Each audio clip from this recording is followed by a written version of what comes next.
তুমি কি ক্লাস 8 এ বৃত্তি পেতে চাও? তাহলে বৃত্তির জন্য পড়াশোনা কিভাবে করবা? চলো আমরা একটু আলোচনা করি। বৃত্তি যেটা অনেকের স্বপ্ন থাকে, অনেকের টার্গেট থাকে যে হ্যাঁ, অনেকদিন পর যেহেতু বৃত্তি শুরু হইছে, আমি বৃত্তিতে স্কলারশিপ পাবো। বৃত্তিতে স্কলারশিপ বলতে বৃত্তিই পাবো। বৃত্তি পাবো হয়তো ট্যালেন্ট পুলে, না হলে সাধারণে। যেকোনো একটা বৃত্তি। বাট বৃত্তি পাবো। অনেকে ডিটারমাইন্ড যে পেইতে হবে। তো বৃত্তি পাওয়ার জন্য যা করা দরকার ১ নাম্বারে সবার আগে টার্গেট ফিক্স করতে হবে যে হ্যাঁ, বাবা তুমি বৃত্তি পাবা, মানে তুমি পাবাই। সো আমাদের কাছে প্রিভিয়াস ইয়ারে যারা স্টুডেন্ট ছিল, আমি খুবই অবাক হইছি দেখে মানে একটা লার্জ অ্যামাউন্ট অফ স্টুডেন্টস যারা ডিটারমাইন্ড যে ভাইয়া আমাকে পাইতেই হবে। সো এইরকম মেন্টালিটি খুব কম দেখা যায় মানে ছোট বয়সে। বাট আমি খুবই সারপ্রাইজিংলি মানে অবাক হইছি যে এরকম সংখ্যাটা অনেক বেশি এবং তারা অনেক বেশি সিরিয়াস ছিল এবং মেজরিটি পোলাপান আমাদের কোর্সে যারা ছিল সবাই কিন্তু বৃত্তি পেয়েছে। ঠিক আছে? যারা ভালোভাবে ওই ডেডিকেশনটা দেখাইতে পারছে। তাহলে সবার আগে ফিক্স করতে লাগলো যে হ্যাঁ, তুমি বৃত্তি পাবা এবং তুমি সেই জন্যই পড়তেছো। ঠিক আছে? এখানে একটা জিনিস নিয়ে কথা বলি সেটা হচ্ছে কম্প্যাক্ট অ্যাডভান্স ক্লাস। বৃত্তি পরীক্ষার জন্য তুমি যদি গদ বাঁধা ক্লাস করো তাহলে কিন্তু হবে না। তোমার দরকার হচ্ছে কম্প্যাক্ট অ্যাডভান্স ক্লাস। এর জন্য আমাদের এই যে দেখো তোমার এসএসপি যেটা আছে অর্থাৎ শিওর স্কলারশিপ প্রোগ্রাম গত বছরে একদম মার্কেট কাঁপানো মানে মোটামুটি সব জায়গায় তুমি একটু খোঁজ নিয়ে দেখবা যে সবচেয়ে বেশি স্টুডেন্ট আমাদের এখান থেকে পড়ছে, সবচেয়ে বেশি বৃত্তি আমাদের এখান থেকে পাইছে এবং এগুলো অনেক আমরা পাবলিশ করে ফেলছি। দেখো এই বছর অনেকে এনরোল করে ফেলছে। তো তুমি কম্প্যাক্ট অ্যাডভান্স ক্লাস যদি চাও তাহলে তুমি দেখতে পারো আর কি এটা। সো কম্প্যাক্ট অ্যাডভান্স ক্লাস নিয়ে তো কথাবার্তা বলছি। তো কম্প্যাক্ট অ্যাডভান্স ক্লাসে তোমার আসলে থাকবেটা কি বা কি পড়ানো উচিত? ধরো তোমার বইয়ে যেসব ম্যাথ আছে সেগুলো ম্যাথ তো অবশ্যই পড়ানো উচিত। এর বাইরে তোমাকে সিকিউ প্র্যাকটিস করানো উচিত, তোমার এমসিকিউ প্র্যাকটিস করানো উচিত, তোমার থিওরি ক্লিয়ার করে দেওয়া উচিত। এবং অতিরিক্ত যেসব জিনিস অর্থাৎ ধরো যে তুমি রুট দিয়ে যেসব প্রবলেমগুলো সলভ করতে পারবা বা হচ্ছে কিউব রুট দিয়ে মানে কঠিন একটু জিনিস যেটা হচ্ছে সচরাচর ক্লাস 8 এ আসে না। একটু বেশি জানতে হবে কারণ বৃত্তি পেতে গেলে। তো সেটাতে আসি সবার আগে টার্গেট ফিক্স করছো যে হ্যাঁ অবশ্যই পাবা, এর জন্য ডিটারমাইন্ড থাকতে হবে। এটা তো তোমাকে বলছি শুরুতেই। এরপরে হচ্ছে কম্প্যাক্ট ক্লাস নিয়েও বলছি যে আজ মানে আজাইরা যেখানে সেখানে মনে করো যে তোমার এখানে একটু দৌড়াইলাম ওইখানে একটু দৌড়াইলাম না, যেই প্ল্যাটফর্মেই ক্লাস করো না কেন, যেখানেই ক্লাস করো না কেন সেটেল ইউ ডাউন যে হ্যাঁ আমি এটাই করব। ঠিক আছে? এইখানে শুরু থেকে সবকিছু ধরে রাখা। অর্থাৎ ধরো যে আজকে খুব বেশি ডেডিকেটেড দেখায় আমি পড়লাম, পরের দিন পড়লাম না, তার পরের দিন আবার পড়লাম, এভাবে হবে না।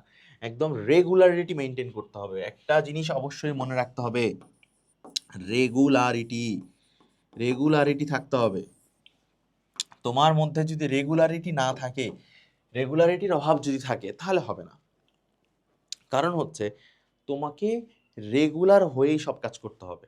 তুমি যদি ভাবো যে আজকে ১০ ঘন্টা পড়বো, কালকে পড়বো না, তার পরের দিন আবার ১ ঘন্টা পড়বো, তাহলে হবে না। তুমি যদি কনস্ট্যান্টলি ডেইলি ৩ ঘন্টা করে পড়ো, তোমার গ্রাফ যদি এরকম কনস্ট্যান্ট থাকে, কিছুদিন বাড়লো, আবার কনস্ট্যান্ট গেলা, একটু বাড়াইলা, আবার কনস্ট্যান্ট গেলা, এটা তোমার মানে লাইফে হেল্প করবে। এটা তোমাকে একটা বড় অ্যাচিভমেন্ট দিবে যে হ্যাঁ, তুমি কনস্ট্যান্টলি কাজ করো, তুমি ইমপ্রুভ করো, তুমি আবার কনস্ট্যান্ট হও, আবার ইমপ্রুভ করো, আবার কনস্ট্যান্ট হও। হয়তো কখনো তোমার ডাউনফল আসে কিন্তু তুমি সেখান থেকে আবার ঘুরে দাঁড়াও। So এই গ্রাফগুলো হচ্ছে তোমার নিজের মোটিভেশন যে তুমি নিজেই কাজ করছো, তুমি নিজের এক্সাম্পল সেট করছো যে তুমি পারবা। তাহলে যদি পারো তাহলে এখন কেন পারবা না? তাহলে তুমি সবার আগে ঠিক করছো যে তুমি বৃত্তি পাবা, সো তুমি এটার জন্য ডিটারমাইন্ড। সেকেন্ড অফ অল হচ্ছে কম্প্যাক্ট ক্লাস করতে হবে যেখানে তোমাকে কিছু অ্যাডভান্স জিনিস শেখানো হবে, এমসিকিউ সিকিউ সব থাকবে, সেটা নিয়ে আমি বলছি সিওর স্কলারশিপের কথা। রেগুলার স্টাডি থাকতে হবে যেটা আমি তোমাকে এখন বলতেছি যে আজকে পড়বো কালকে পড়বো না, এই হবে না এ হবে না। রেগুলারিটি মেনটেন করতে হবে। তোমার কাছে রেগুলারিটির একটা পারফেক্ট এক্সাম্পল দেয়, সেটা হচ্ছে ক্রিশ্চিয়ানো রোনালদো। আমরা সবাই ক্রিশ্চিয়ানো রোনালদোকে চিনি। ঠিক আছে? ক্রিশ্চিয়ানো রোনালদোকে ফুটবলের বর্তমানে ফুটবলাররা আইকন মনে করে। কেন মনে করে? এর কারণ হচ্ছে রেগুলারিটি। তার ভিতরে এই রেগুলারিটিটা ছিল। এরকম অনেক প্লেয়ার আছে যারা অনেক প্রতিভা নিয়ে আসছে। ব্রাজিলের রবিনহোর কথা আমি যদি বলি বা আমি যদি বলি হচ্ছে আলেকজান্ডার পাতোর কথা, তাদের প্রতিভার কমতি ছিল না। প্রতিভা ছিল অনেক বেশি। কিন্তু কাজে লাগাইতে পারেনি। কারণ রেগুলারিটি ছিল না। তাদের ডেইলি যে প্র্যাকটিস করা বা ডেইলি যে প্র্যাকটিস সেশনে এসে শুট প্র্যাকটিস করা বা যেটাই প্র্যাকটিস করো না কেন তাদের ভিতরে এটা ছিল না। তো তুমি যতই মেধাবী স্টুডেন্ট হও না কেন, তোমার ভিতর যদি রেগুলারিটি না থাকে তাহলে দিন শেষে লাভের লাভ কিছুই হবে না। ঠিক আছে? হয়তো হ্যাঁ, অনেক মেধাবী, প্রচণ্ড মেধাবী, পড়লে পারে। আমাদের মারা যেটা অ্যাকচুয়ালি বলে যে একটু পড়লেই হয় কিন্তু পড়ে না। পড়তে হবে। না পড়লে বৃত্তি হবে না। তুমি পড়লা না মানে তুমি পিছায় গেলা আরেকজনের থেকে, ঠিক আছে? তো রেগুলার স্টাডি করতে হবে, যেটা আমি বললাম। তো টার্গেট এটা নিয়েও বলছি, কম্প্যাক্ট অ্যাডভান্স ক্লাস নিয়েও বলছি।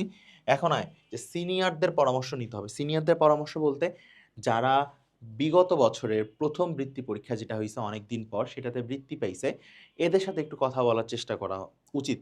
তোমাদের আশেপাশে যারা আছে যদি কেউ পেয়ে থাকে, তাহলে সে কিভাবে পড়ছে, নট নেসেসারি যে তার সাথেই তোমার সব কিছু মিলতে হবে না, বাট তার থেকে শোনা, গল্প শোনা, যে গল্প আমাদেরকে কি করে, গল্প আমাদেরকে ইন্সপায়ার করে যে টু বি দ্য বেটার। যে গল্প শোনায় কেন আমাদেরকে, যে টু বি দ্য বেটার, আমাদের যেন আরো ভালো বেটার করতে পারি, আমরা যেন আরো ভালো কিছু করতে পারি। তাহলে সে গল্প শোনাইছে, তার গল্প যে সে কিভাবে পড়াশোনা করছে, সে কিভাবে মেনটেন করছে, এই ইন্সপায়ারেশন বা এই জিনিসগুলো শোনা উচিত প্রতিটা স্টুডেন্টের। যারা বৃত্তি পাইছে তাদের কাছ থেকে শোনা উচিত যে ভাই আপনি কিভাবে পড়ছেন, ভাই আপনার কিভাবে এত জিনিস মেনটেন করছেন। কারণ তোমার ভিতর হয়তো সব কিছুই আছে, কিন্তু একটা জিনিস নাই, যেটা হচ্ছে অ্যাডভাইস। হয়তো যে বৃত্তি পাইছে সে তোমাকে ওই একটা অ্যাডভাইস দিছে, যে ছোট্ট একটা অ্যাডভাইসের কারণে তোমার পুরো জিনিসটা গুছায় উঠছে। কোচদের কাজ কি? কোচদের কাজ হচ্ছে একটা পারফেক্ট প্লেয়ারকে একটা জাস্ট কোনো ভুল করলে সেই ভুলটা শুধরায় দেওয়া। আমাদের কাজ হচ্ছে সেই শুধরায় দেওয়া তোমাদেরকে। তো তোমাদের সিনিয়রের কাছেও কথাবার্তা বললো যে সে কিভাবে পড়ছে, সে কিভাবে পাইছে, ঠিক আছে? সো এটা নিজের জন্য। এরপরে দেখ, বিজিএস সায়েন্স বাংলা, এটার এমসিকিউ এর প্রিপারেশন খুবই ভালো হবে নেওয়া বাবা। এই যে বিজিএস বাংলা বিজ্ঞান, এইখানকার যে এমসিকিউ গুলো আছে, এই এমসিকিউ গুলো কই থেকে উঠায়? এই প্রতিটা এমসিকিউ হচ্ছে বইয়ের ভিতর থেকে উঠায়। এমন না যে হচ্ছে তোর বাহির থেকে কোশ্চিন গুলো আসে, সব হচ্ছে বইয়ের ভিতর থেকে। কিন্তু কোন লাইন থেকে আসবে, কিভাবে আসবে, এর জন্য তো অবশ্যই তোকে বইটা দাগাইতে হবে। বই দাগাবি হইতেছে কি দিয়ে? পেন্সিল দিয়ে। তুই যদি দাগাইতে চাইস দাগাইতে পারিস, তুই যদি কলম দিয়ে দাগাইতে চাইস দাগাইতে পারিস। তবে আমার পারফেক্ট সাজেশন হচ্ছে একটা হাইলাইটার ইউজ করা। দুইটা হাইলাইটার ইউজ করবি। যে ধর তোর একটা সাল আছে 1971, ঠিক আছে, 1971 বা কোনো একটা সাল হচ্ছে 1969-এর গণ অভ্যুত্থানের কথা, বা ধর 1952-র ভাষা আন্দোলনের কথা। তো যেই সাল সেখানে হচ্ছে একটা আন্ডারলাইন দিবি বা হাইলাইটার দিবি, আর ওইখানে যেই ব্যক্তিটার কথা বলা হয়েছে বা যে ঘটনাটার কথা বলা হয়েছে এখানে আরেকটা হাইলাইটার দিবি। তাহলে সাল মানেই তুই বুঝতে পারছিস এখানে এটা একটা ইম্পর্টেন্ট জিনিস, আর একটা হচ্ছে ব্যক্তির জন্য। দুইটা হাইলাইটার ইউজ করা, তাহলে জিনিসটা চোখে ভাসে। হাইলাইটার দিয়ে এমন না যে গোটা বই আমি হলুদ করে ফেলবো দাগায়, বা দাগায় হচ্ছে কমলা করে ফেলবো, বিষয়টা এরকম না। যেই জিনিসগুলো ইম্পর্টেন্ট আমরা শুধু সেই জিনিসগুলাই দাগাবো। কথা বুঝতে পারছি? তাহলে বাংলা, সায়েন্স আর এটার ক্ষেত্রে আমরা কীভাবে, বিজিএস এর ক্ষেত্রে কীভাবে প্রিপারেশন নিব সেটা তো আমরা বলছি।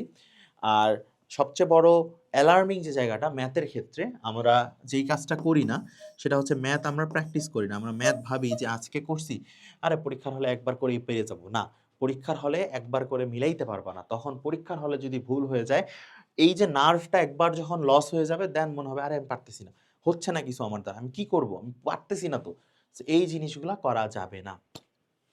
লাস্ট বাট নট লিস্ট, যে কালকে করব বলে কোনো কিছু না রাখা, যে হ্যাঁ পড়তে বসছি, পড়তে বসে 10টা ম্যাথ করছি আর বাকিটা কালকে করব, ইস দিয়ে একটু গা ঝাড়া দিলি। না, এসব কাজ করা যাবে না। আজকে মানে আজকে, আজকে মানে আজকেই করতে হবে, এখন মানে এখনই করতে হবে।